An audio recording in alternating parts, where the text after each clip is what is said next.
The next item on the agenda is a continued hearing on docket number A06-771, DR Horton Schuler Homes LLC, a Delaware limited liability company, DBA DR Horton Schuler Division, Honolulu, Eva, Oahu, to amend the agricultural land use district boundaries into the urban land use district for approximately 1,525.516 acres of land at Honolulu, Eva District, Oahu, Hawaii tax map key numbers 19-1-174059-072, 19-1-18-001, and 004. Parties, please make your appearances. Good morning. Representing DR Horton Schuler, the petitioner in this proceeding, Benjamin Kudo and Naomi Kawai. And with me at the table is Vice President Cameron Yakota from DR Horton Schuler. Morning. Good morning, Don Kito Ota, Deputy Corporation Counsel, along with Tim Hopta from Department of Planning and Coordinating, City and County. Morning. Good morning, Deputy Attorney General Brian Yee, on behalf of the Office of Planning. With me is Mary Lou Kobayashi from the Office of Planning. Good morning. Good morning, Dr. Keone Dudley from the Friends of Maka, and with me is my attorney, Linda Paul. Good morning. Good morning, Elizabeth Dunn on behalf of the Sierra Club. Good morning.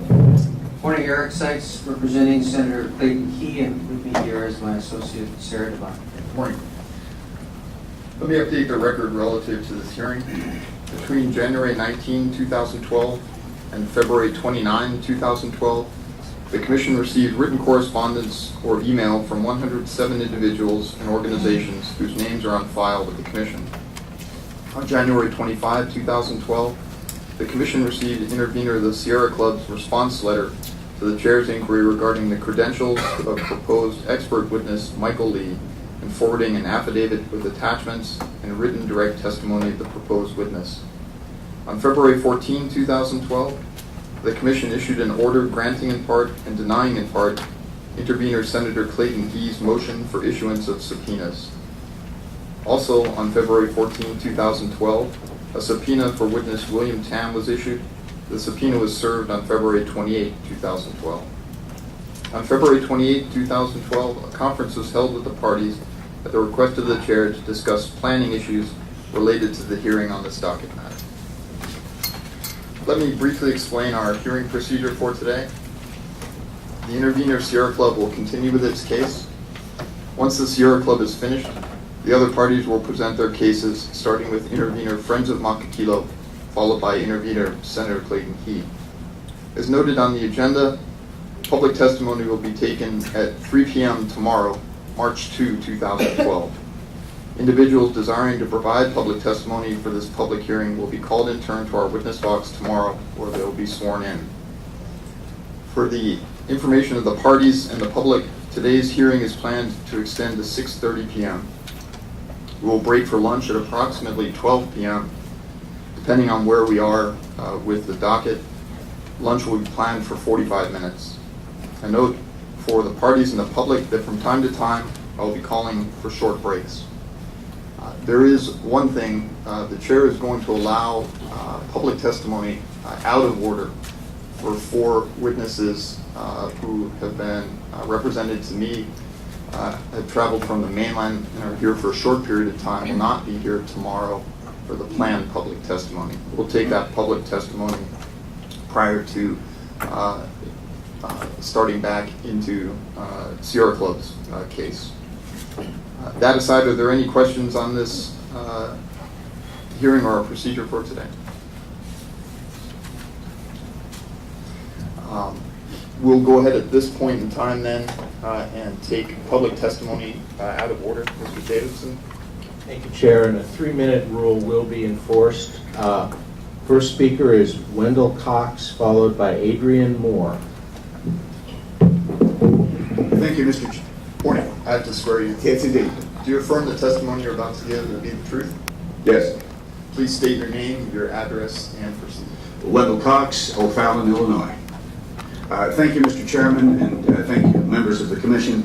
The point we want to talk about, I want to describe at this point, is a concern about the ability of the city and county of Honolulu to afford the rail system on which much of this decision is being based. We recognize the fact that Jefferson County, Alabama, where Birmingham is located, just filed bankruptcy as a result of its inability to pay its sewer bonds. We have a situation here in the city of the county where the unfunded liability for public employee pensions and retiree health benefits has gone up $6,000 in just 5 years per household. We have a situation where the state actuary indicates that that situation is going to get worse as the demographics begin to create a situation where there are fewer working people and more older people, and so the costs will be going up. You have a $5 billion or more liability with respect to the EPA sewage consent issue. Mayor Hanneman suggested it's going to cost households $300 more a month in the long run. We have the increase in water rates, and one doesn't know how far that will go along in the future. You have the reality that rail projects tend to cost on average 45% more than planned, often 100% more, and you will have, as residents of this community, the obligation to pay any cost overruns completely on your own without any help from the federal government. You have the city council, apparently, or at least members of the city administration, who have suspended the debt limit at the city, which is a real warning sign for the future. The federal government and the state have expressed concerns about the ability of the GET tax to provide sufficient revenue for the project, and you have very rosy ridership revenue projections, which create a situation where more money than is likely to come in will come in. You have the most expensive rail project in the United States per household. Recognize that in Boston in the 1980s they approved a project that was in these dollars, today's dollars, supposed to cost $5 billion, just like yours. It eventually cost $22 billion, including interest. That is the big dig. You will have to pay any extra in the long run, and that is what you are facing. So my basic bottom line is this rail project costs too much and it does too little. And by doing too little, what I'm suggesting is you will not see any traffic congestion reduction as a result of that, and the speakers that follow will describe that to some extent. Thank you. Parties, questions? Mr. Cox, you came from Illinois, isn't it? That's right. Did you come here for last night's rally in Kapolei against the rail? It was 2 nights ago. I was one of the speakers. All right. Thank you. John? Mr. Cox, do you have any familiarity whatsoever with the project that is before this board? Oh, indeed, I do. What do you know about the Hoopili project? No, I've not studied that particular project. My purpose in this testimony was to talk about the rail project, which is part of the justification for what is the proceeding before this board. My question was, do you have any familiarity with the project that is before this board? No. Thank you. Any other questions? No questions. Commissioners, questions? Commissioner Pollard? Yes. You started out by saying we have a concern, and I'd just like to clarify, who is the we that you're testifying on behalf of? Oh, I'm testifying on behalf of myself. I'm sorry. Okay, you're not representing any particular organization? No. I've been brought in to discuss the issue based upon my research and my expertise, but no, I'm not representing any organization. Thank you. Commissioners, any other questions? One question, since you just mentioned it, Mr. Cox, who brought you in? I'm being brought in by the group of people that have been fighting the program and put on the hearings, not the hearings, the town hall meetings the last couple of days. Is that group of people on the name? That's a good question. I don't know. Okay. All right, thank you very much. Oh, yeah, I'm sorry. American Freedom Coalition. Sorry. Next is Adrian Moore, followed by John Charles. You affirm the testimony you're about to give will be the truth? Yes. Please state your name, your address, and proceed. Adrian Moore, Tehachapi, California. Good morning. The light rail project that is, in a sense, the driver for the land use change question before the commission is the focus of this group. And in particular, I want to point out that The plan, the current transportation plan for the county of Oahu is to spend 50% of all transportation dollars in the next 25 years on transit. Of course, the vast majority of that is on this light rail line. And at the end of that time, congestion will be worse according to the plan. And at the rosiest scenario, 9% of travelers will use public transit in the county. So the plan is very explicitly to spend 50% of the money on 9% of the travelers, which means there's only going to be 50% of the money to spend on the other 91% of travelers in the county. That's an extraordinarily unsustainable and unfair situation. The record is in metropolitan area after metropolitan area around the United States of America that those kind of numbers, which are quite typical, don't result in, you don't have enough people when it's only 9% of travelers riding that rail line to drive the kinds of radical change that is being discussed here. So it's a proposal of hope over reality. There are many alternatives to providing better transportation, and I think that people in the county of Oahu should be very upset that they are being offered a transportation plan that says we are going to spend many billions of dollars over the next 25 years. It's primarily going to benefit 9% or less of the people, and the primary measure of transportation performance, congestion, will get worse. If the school systems came and said we're going to spend billions of dollars over the next 20 years and test scores will go down, or the sewer system said we're going to spend billions of dollars over the next years and effluent quality will get worse, no one would accept that. Only in transportation are we somehow perversely willing to accept a plan for things to get worse. It doesn't have to be that way. There are ways of building transportation networks in this city and county that will reduce congestion, and the emphasis should be on that and not on putting all of the resources into one project that has a very bold vision but very poor results. Thank you. Any questions? Mr. Moore? Yes.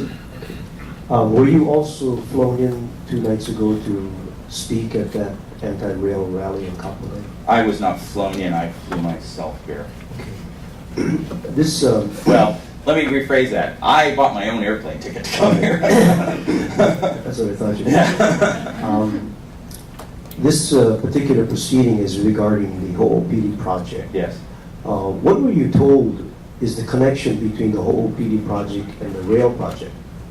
That the Ho'opili project is a form of a transit-oriented development, and so the aspirations for the aspirations for the development of that project hinge upon the access that will be provided by the light rail line. So that if this project were denied, it would be a serious detriment to the rail system going forward? I don't know about that. The causality is usually the other way around. You've got population growth, you've got some economic growth, certainly once the recession is behind us. You're going to need more housing, so that's its own question. Whether the rail system will make this project viable I think, is the nexus for why we're questioning the viability of the rail project. If that project is not viable, that affects the viability of the housing project. It certainly doesn't completely destroy it, but it affects it. That's what I believe the nexus is. No further question. Mr. Moore, have you conducted ridership projections on the island of Oahu for public transportation?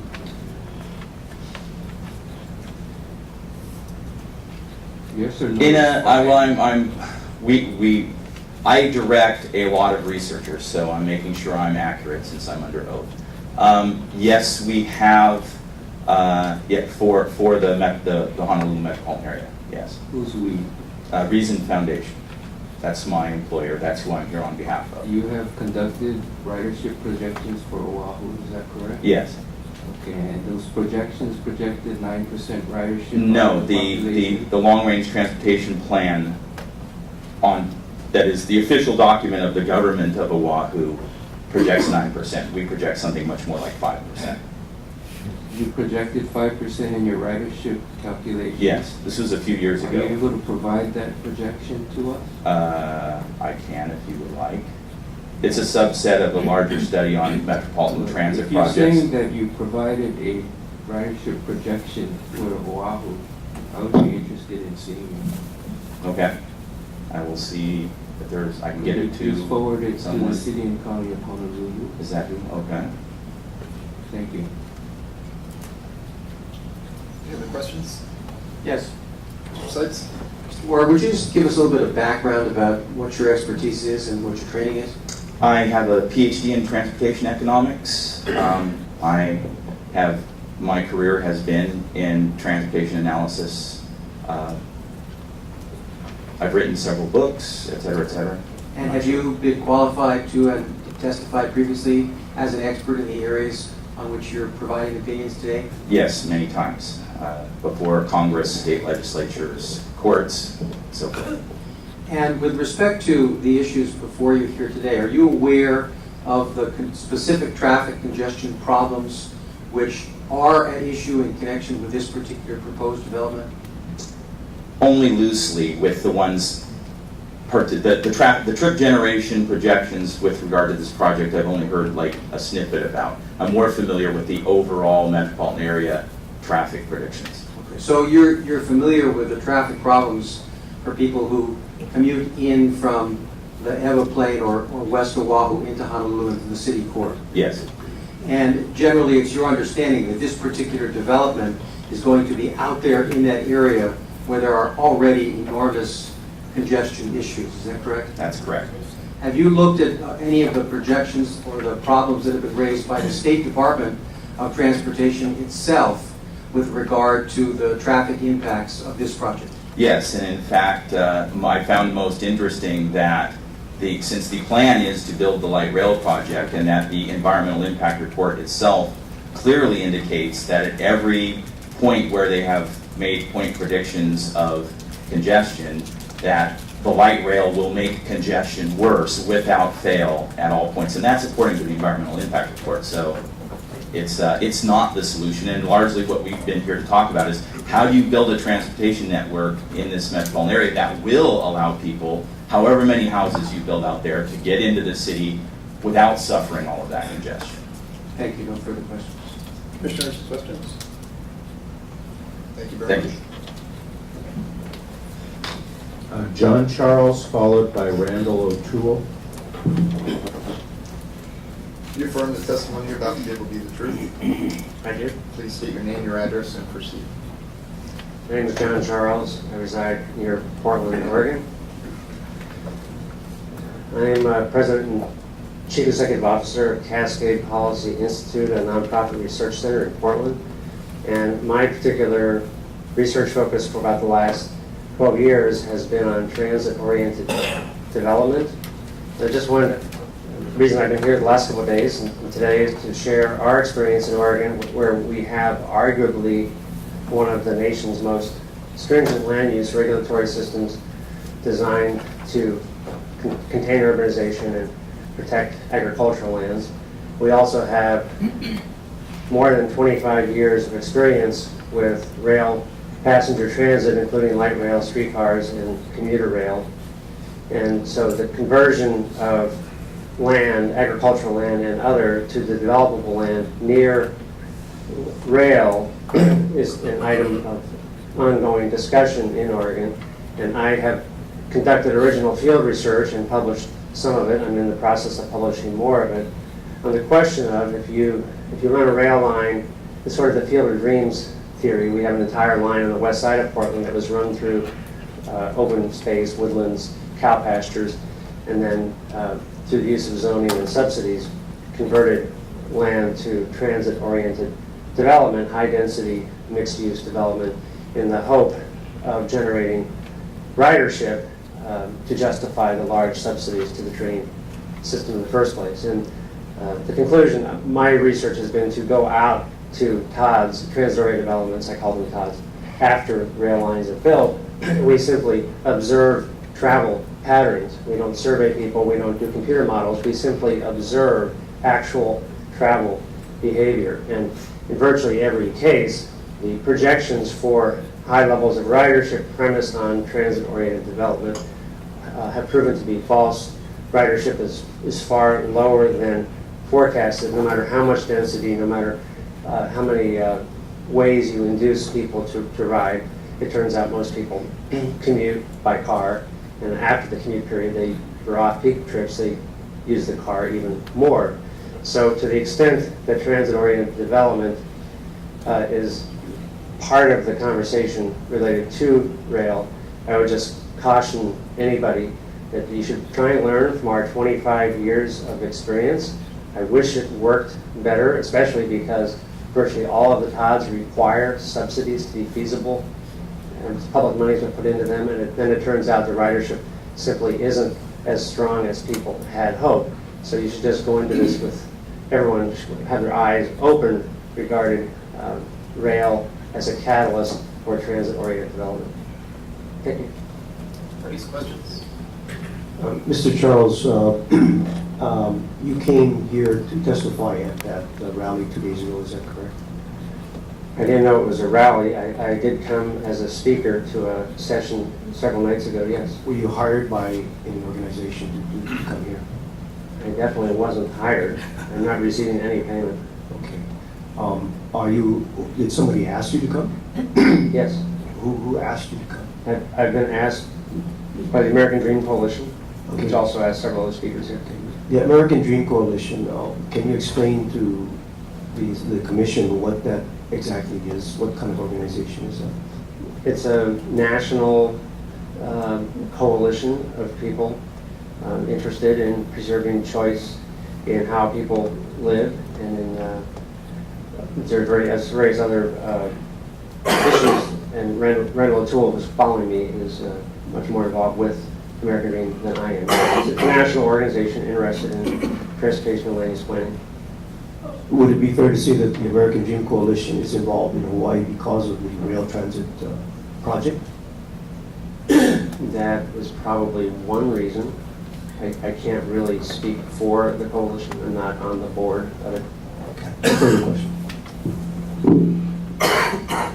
Mr. Charles, do you consider the rail system in Portland a failure then? When measured against the stated goals of each line over the last 25 years, and I've examined all of those goals rather carefully, I would say it's been quite disappointing. It has cost typically more than projected. Ridership has typically been less than projected, and the entire effort to use transit-oriented development to generate ridership, I can tell you empirically, it has proven to be a failure. My understanding of the Portland system is that it is touted as one of the country's successes in rail. So you disagree with that? Well, I'm going to object to the question. It's vague and ambiguous. I don't know who's touting what. And that basically, it supposes all kinds of things which this questioner has not expressed. So my sense is it's not a question anybody can answer. I'm not laying a foundation for it. I'm asking if he agrees whether it's a success or not. I understand the reputation. I've lived there 30 years. I've ridden all of the light rail lines and streetcar and commuter more than 25,000 times from end to end. I actually like trains. And one reason I studied it is out of curiosity, academic and other, to say, well, we spent all this money, we've done all this work. People probably every week come around the world for these tours. I've occasionally been asked to speak to out-of-towners when they come for the standard Portland tour, and I know the city council here 5 years ago, some of them came for a tour. And my basic reaction is almost everything out-of-towners think they know about Portland Transit is wrong. There's a huge propaganda machine there, and as I said, I pay for it through taxes. I wish it worked better, but the huge cost of it is cannibalizing the bus system, which has been reduced by 13% in the last 3 years, and buses carry 2/3 of the daily passengers. My question was quite simple. Do you disagree that Portland's rail system is a success? I do disagree. You think it's a failure? I do think it's a failure. Okay, thank you. You're welcome. Any other questions? Dr. Dudley? In your talk, you said that you go and measure the different ridership and so forth. But the other night in your talk, you talked about specific transit-oriented developments, areas. And you showed where the cars are still much higher than the ridership on the MAX. Could you talk about that, please, and what the average experience is of people living in TODs and their ridership on the train and ridership in cars? Although they all vary, I've looked at more than 20 work sites right adjacent to MAX, the light rail system, and frequently 97-98% of workers arrive in a single occupant vehicle. For residential facilities right next to light rail stations, the highest use I've ever observed has been about 11% rail ridership. Typically, auto ridership is very close to ridership anywhere else in the city. So, and there are a number of shopping centers that have been developed along the MAX as well, and I've gone to peak shopping days such as Black Friday after Thanksgiving or December 21st, and auto use comprises about 98% of passenger trips. So, and in many cases, the rail line, the station has actually repelled development. There's been no development whatsoever, so they have to induce through subsidies development to arrive in the first place, and then most people there don't use the train.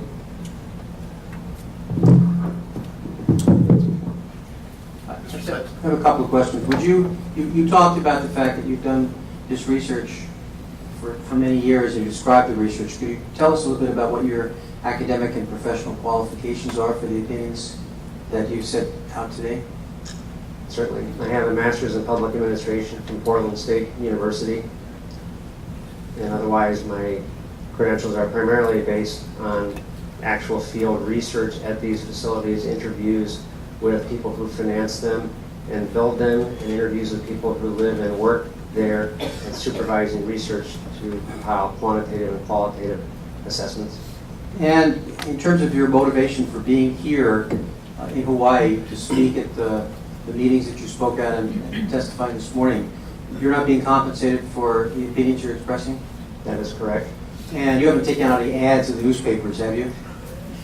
Or any radio spots, or you haven't organized people to hold signs or done any of those things, have you? No, sir. Thank you. Nothing further. Commissioners, questions? Commissioner Tennis?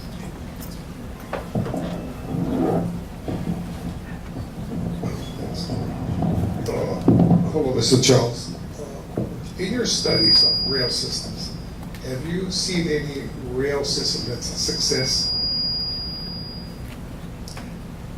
Well, you have to first ask, well, what do you mean by success? What meets your status? I think old cities that developed into different formats, such as New York, I would say if you did not have rail transit, Manhattan would not function very well day to day. It's very important. But I also note that no one's building any more New Yorks. And statistically, it's an outlier of an example. So for what I call new rail cities, such as Portland, who built out in the last 25 to 30 years, I wouldn't call any of them a success, at least based on how much money has been put in relative to ridership. So in your opinion, only New York has a successful rail system? Well, I'm not really a rail expert. I'm not sure. I haven't studied all the others. I really came to share my expertise about transit-oriented development in Portland, Oregon, just because of its outsized reputation internationally. My following colleague, Randall O'Toole, knows a lot more about rail systems internationally than I do. So your studies just concentrate on Portland only then? Well, mostly transit-oriented development and primarily in Portland, yes. So, I don't understand. You only made a study in Oregon, but nowhere else? My field research is because it's very time-consuming and has gone on for a decade. I focus on Portland primarily because Portland is an international sort of poster city in this area so that if people learn more about Portland, it can potentially have a ripple effect. So you never studied any of the other cities? I've never systematically studied transit-oriented development in terms of field research in other cities. That's You correct. do agree that the rail system in New York works? Based on, Is that what you said? I'm sorry. I grew up 20 miles outside of New York. I used to commute into New York City. I'm somewhat familiar. I would say rail transit is important to New York City. So you can travel 20 miles on the rail system into New York? You can travel longer or Okay, shorter. so even traveling 20 miles is a success? I would say it's important. I'm not sure that it's even successful anymore financially. It's billions of dollars in debt. So you haven't met any system that you like then? Well, I didn't say liking them. I love flying to Reagan National and taking the metro subway. That doesn't make it a financial success. My personal opinions there aren't really important in a matter of public policy. I like lots of train systems. That doesn't make them good public policy. So you do like rail systems then? Personally? Yeah. Yes. Okay, that's what, okay, now I understand. You don't like it professionally, but you like it personally. I like it. I love riding BART. I love riding the Atlanta MARTA. I love New York City's Express subway. Separating my personal preference from public policy, I would say today, in today's world, they're probably not good investments going forward if you're starting from scratch. That's what my professional opinion is. I happen to like them personally, but they're massively subsidized and most of them are not economically sustainable. I like them too, so I agree with you. Okay, thank you. For further questions? Thank you, sir. Final witness is Randall O'Toole. You affirm the testimony you're about to give will be the truth? Yes. Please state your name, your address, and proceed. My name is Randall O'Toole, and I live in Camp Sherman, Oregon, a giant megalopolis of 140 people. I did grow up in Portland. I founded the American Dream Coalition, which is a nonprofit organization that's designed to help people understand and deal with land use and transportation issues in their own communities. We decided to help people here in Honolulu because we know about the controversy about both the land use and transportation issues here. And the way we help people is we bring in experts like Mr. Cox, Mr. Moore, Mr. Charles, and myself to describe the problems with the proposals that are on the table and help them understand how to solve those problems. When we look at things like rail transit projects and transit-oriented developments, what we see are an obsolete view of the world. It's an obsolete worldview that no longer works. Rail transit works great if you build it in a city where people do not have automobiles. The rail transit built in Tokyo in the 1950s after the war works great. It's a wonderful rail transit system because nobody drove in Tokyo in 1950. Total driving was about 2% of all travel. Rail transit worked in New York when it was built in 1904 because nobody drove in New York in 1904. Automobile driving was less than 1% of all travel. Rail transit built today in a country, in a city that has lots of auto driving will not work because rail transit does not go from where you are to where you want to go. The belief of urban planners is that there's a connection between land use and transportation. So they want to build rail transit and support that rail transit with transit-oriented development, and then expect that the transit-oriented development will support the rail transit. So it's a circular argument.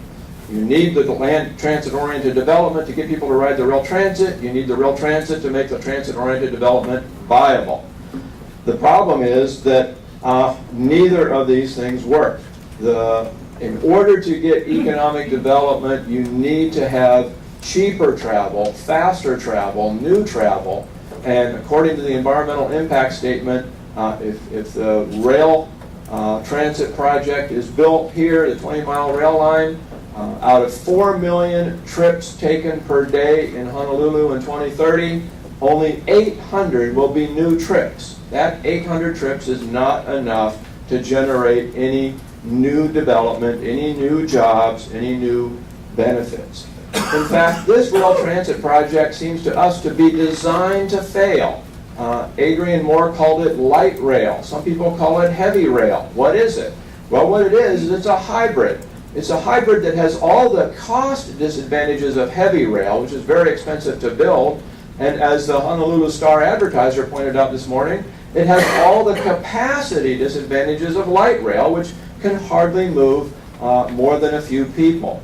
Because it will move so few people, it will actually create more congestion than it will relieve. According to the environmental impact statement, at every single place where they compared congestion in 2030 with and without the rail alternative will have more congestion than not having the rail alternative. Not more than today, more than in 2030 without the rail.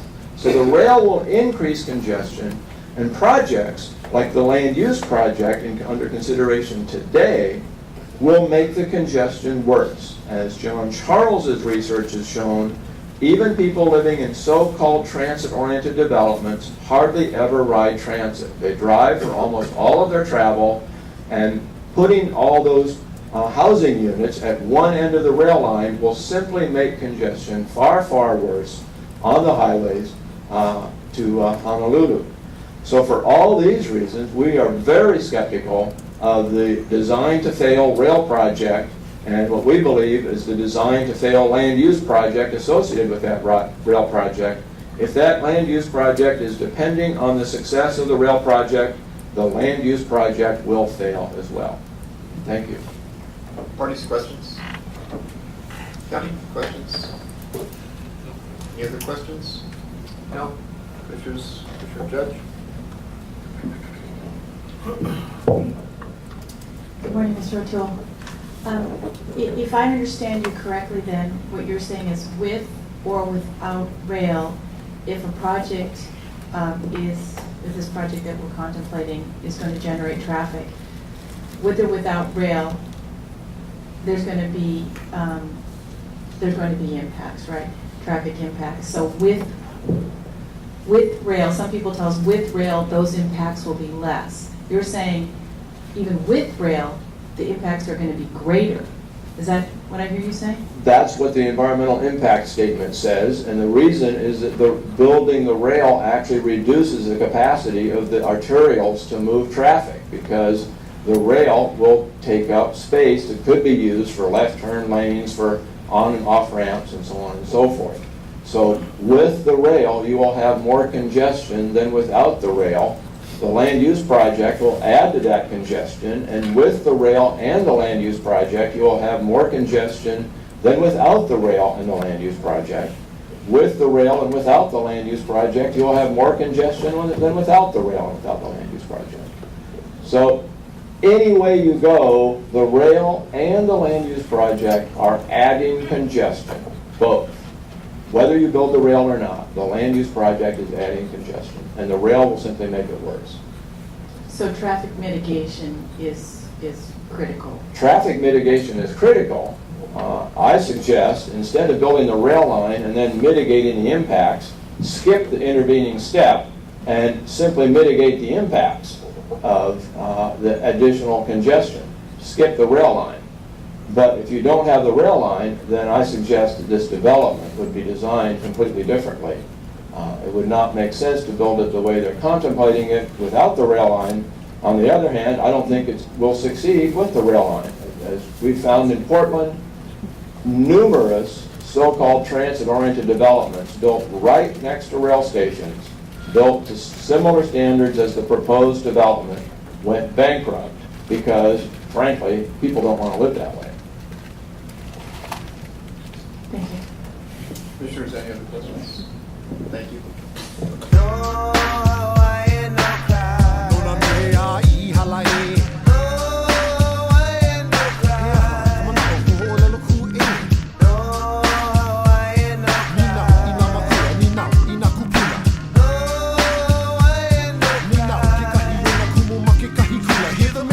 Music and you cannot handle, and then you wanna shut us up for use of screaming scandal. You say we're fighting for no reason and that we only fail. If intelligence is a crime, then I belong in jail.